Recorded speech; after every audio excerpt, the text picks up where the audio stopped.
TDP యువనేత మంత్రి నారా లోకేష్ పై YCP నేతలు దిగజారుడు వ్యాఖ్యలు చేసి సునకానందం పొందుతుందని టీడీపీ రాష్ట్ర అధికార ప్రతినిధి సరిపెల్ల రాజేష్ మండిపడ్డారు.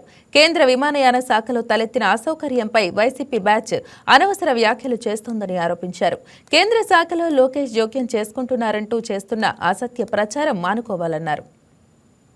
ఏది దొరకనట్టు ఏంటయ్యా ఈ విష ప్రచారం ఏంటి, ఈ వెకిల్ నవ్వులేంటి? అలాంటి నాయకుడిని మాట్లాడుతూ ఉంటే తెలుగుదేశం పార్టీ కాదండి, రాష్ట్రంలో ఉన్న ప్రజలందరూ బాధపడుతున్నారు. కాబట్టి అలాంటి అంత త్యాగం చేసి ఈ రాష్ట్రం కోసం నిలబడి ఈ రాష్ట్ర అభివృద్ధి కోసం పనిచేస్తున్న యువ నాయకుడిని పట్టుకుని ఎవరో అన్నారంటే ఆయన తెలియక అడిగాడా, లేదంటే లోకేష్ గారి గొప్పతనాన్ని మా అధికార ప్రతినిధి ద్వారా దేశవ్యాప్తంగా తెలియజేయాలని అడిగాడా? ఇప్పుడు ఈ రోజున నరేంద్ర మోడీ గారితో ఎక్కువగా ఇష్టపడుతూ గౌరవింపబడుతున్న అతి చిన్న వయస్కుడైన పొలిటీషియన్ ఎవరన్నా ఉన్నారు భారతదేశంలో అంటే అది కేవలం నారా లోకేష్ గారు. దేశంలో ఈ రోజున మన దాదాపు 30 రాష్ట్రాల్లో ఉన్న అతిపెద్ద దేశం.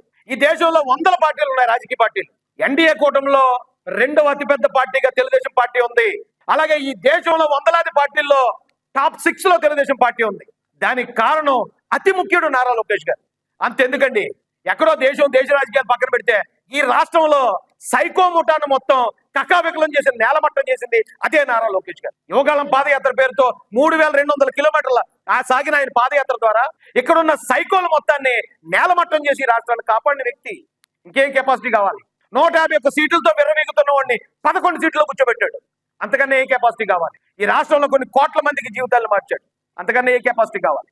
ఈరోజు దేశంలో 2వ అతిపెద్ద పార్టీగా ఉండవే కాదు, నరేంద్ర మోడీ గారితో కూడా ఎంతో గౌరవించబడుతున్న వ్యక్తుల్లో నారా లోకేష్ గారు ఉన్నారు. ఇప్పుడు మోడీ గారు అంటేనో, లేకపోతే ఒక అమిత్ షా గారు అంటారో, మరొకరు అంటేనో ఓహో ఒకవేళ లోకేష్ గారు ఏమైనా ఇన్వాల్వ్ అయ్యారేమో అనుకోవచ్చు. వాళ్ళు ఎవరు ఎప్పుడు ఏ రోజు అంటారు గౌరవిస్తారు. ఆయన ఈ రోజు అనుకుంటే రేపు వెళ్ళి ఆయన ప్రధానమంత్రిని కలవగలరు. ఈ రోజు అనుకుంటే రేపు వెళ్ళి అమిత్ షా గారిని కలవగలరు. అవసరం అనుకుంటే జగన్మోహన్ రెడ్డి కూడా చిటికలో ఆయన కేంద్ర మంత్రి పదవి ఇచ్చే అధికారం ఆయన చేతిలో ఉంది. అంతకుమించిన కెపాసిటీ ఏం కావాలండి? అంటే ఇంతకుముందు వేలు చేసిన ఏదో పనులు వైసీపీ వాళ్ళు ఏదో పనులు చేస్తారు, అది తెలుగుదేశం పార్టీ మీద నెట్టేయాలని ప్రయత్నం చేస్తారు.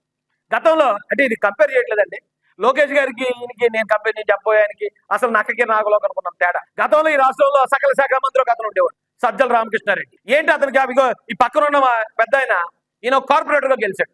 ఆ సకల శాఖ మంత్రి కనీసం కార్పొరేటర్ గా కూడా గెలవలేదు. కానీ ఒక హోంమంత్రి ప్రెస్ మీట్ పెట్టాలంటే ఆయన తరపున అతను మాట్లాడేవాడు. ఒక ట్రాన్స్పోర్ట్ మినిస్టర్ పెట్టాలంటే ఆయన తరపున సజ్జల రామకృష్ణారెడ్డి మాట్లాడేవాడు. ఏ కెపాసిటీ ఉంది అతనికి? ఏ కెపాసిటీ ఉందని ఈ జగన్ గారు ఏమో ఇంట్లో కూర్చొని పబ్జీ ఆడుకునేవాడు. ఈయన వచ్చి మొత్తం అన్ని శాఖల్లో వేలు పెట్టేవాడు. అంటే మీరు చేసే చీప్ పనులు ఇక్కడ ఎవరు చేయరండి. తెలుగుదేశం పార్టీలో చంద్రబాబు నాయుడు గారు, లోకేష్ గారు అలాంటి చీప్ పనులు చేసే పరిస్థితి లేదు. ఈ రోజుకి కూటమిని అటు మోడీ గారిని ఇటు పవన్ కళ్యాణ్ గారిని సమన్వయం చేసుకుంటూ ముందుకు సాగుతున్న వ్యక్తి నారా లోకేష్ గారు. మగటోలేని మహారాజు అయిన తెలుగుదేశం పార్టీకి. తెలుగుదేశం పార్టీ 2nd ప్లేస్ లో ఉంది ఎన్డీఏలో. అంతకు మించిన కెపాసిటీ ఏంటి? ఆయనకున్న కెపాసిటీ ఎవరికి ఉంది? ఎందుకు మీరు కేంద్ర మంత్రులు తీసుకురాలేపారు? ఒక్కడు కూడా 22 మంది ఎంపీలు ఇచ్చినప్పుడు కూడా అడిగేవాడు ఎవడో లేక నోటికి ఏదో వస్తే అది వాగటం. లోకేష్ గారి మీద ఇంకే ఏ కారణాలు లేవు కాబట్టి ఇలాంటిది ఏదో పనికిమాలిన బురద జల్లటం. ఇప్పటికన్నా కొంచెం ఉందాక చేయండి. హాయ్ వ్యూయర్స్, ఈ వీడియో మీకు నచ్చినట్లయితే లైక్ కొట్టి షేర్ చేసి వైకే టీవీని సబ్స్క్రైబ్ చేసుకోండి.